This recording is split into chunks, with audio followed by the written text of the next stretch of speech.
Hello.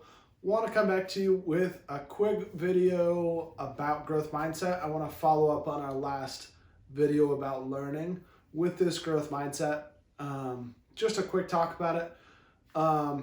Again, if you want more information, Carol Dweckler, awesome book on growth mindset. She's really the driving force behind all this research. But right now, I wanted to talk about when we want to use it, growth mindset versus ego, and how we want to use it. So the first thing I want to talk about is when we want to use it. Is it for small children? Is it for adults? Is it for somebody in between?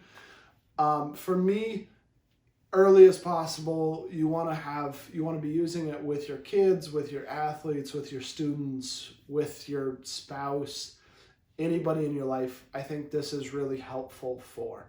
I gave Carol Dweckler's book to both of my brothers who have kids, just to encourage them to be speaking to their kids like this and to be encouraging that growth mindset, because I think it's so important. And I think the younger you can get them, the easier it's going to be to kind of solidify that into them, rather than having to kind of push back on some of it and have to evolve forward into a growth mindset out of a fixed mindset. You can just start them off with a growth mindset. So as far as when to use it early and often, as much as you can. Just be using that type of communication. And then the second thing is the growth versus ego. I want to talk about how the ego, we talk about it like task versus ego in sports psychology. And with that, both sides are motivating for an athlete and both sides are useful.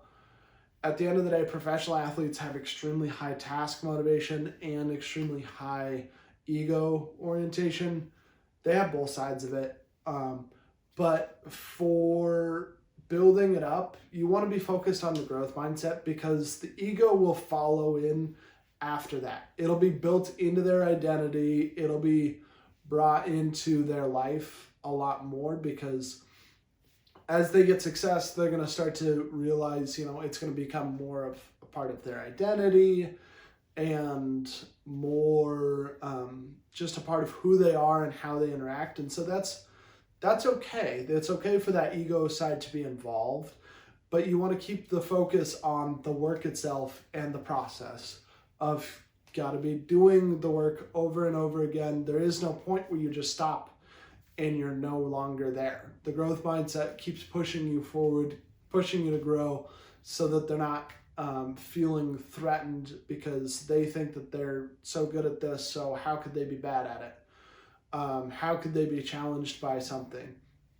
You want them to want to be challenged by it and want to keep growing in it, because you want them to keep getting better, of course. And the last one is, how do we want to use it? When we're looking at how we want to use the growth mindset, one of the questions was, do you want to just give them easy stuff to get that kind of success rolling for them and get kind of that confidence in it going? This is the same idea that we used, sports psychology brought into Little League, football, basketball, all the youth sports, was giving a trophy to every kid and just rewarding them for any kind of success. It doesn't really work.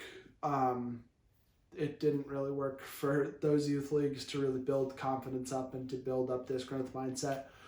Instead, you want to be looking at trying to get them to succeed 70 to 80% of the time. You want them to be successful consistently enough where they feel good about themselves, they feel confident in themselves, but they're also being challenged, they're being pushed to grow, they're being stretched. And that's part of the growth mindset. Is it's the joy of actually doing the thing. It's about intrinsic motivation. So if the thing is too easy to do, if your sport is too easy, if your practices are too easy, then the kids are going to get bored, because it's boring. It's boring to succeed all the time. You want to be challenged. You want to grow. That's part of the growth mindset, right? So really pushing your kids and your players to grow and challenge themselves and try and find ways to get better, that's motivating for them because they get to feel getting better and improving and always finding that next goal that they're going for. So really pushing them to pushing your practices to get them to succeed 70 to 80% of the time, I think is really important. And then you can always it's about communication. It's just communicating about the task instead of to the ego. So you want to be telling them what they did well in a task. So if they did a really great job of shooting free throws, then you tell them they did a really great job with, keeping their elbow in or keeping their eyes on the basketball hoop or bending their knees, whatever it is about their technique of focusing that whole time. Those are things you want to pick out and praise those things instead of just praising like, wow, you're a great free throw shooter. You're such a natural athlete.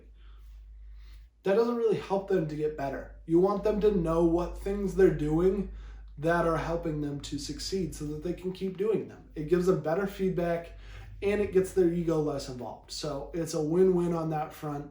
So when you're communicating, just always be communicating about the task itself rather than communicating to their ego. Don't be trying to stroke their ego, but be trying to tell them about what things they did well in this task. Did they focus well? Did they have high energy? Did their eyes have really good discipline? Did they read the defense really well? Whatever it is, you want them to focus on those things instead of focusing on how great they are, because that doesn't help them get better. So I hope this helped you. Anytime you want to look at leveling up your leadership, go to brettcotty.com and keep commenting. That's where a lot of these questions came from, was the questions on the video. So I want to keep addressing those questions, keep helping to make this clear as best as I can, answering any questions you guys have. So make sure you're commenting, like it so I know that I'm doing well, or subscribe so that you can get to the next video and see what's coming next, because I got a lot of stuff coming down the pipeline. So I have a lot of stuff that I think is really going to be helpful. So keep checking these out. I hope they're helpful. And until next time, just keep getting tougher.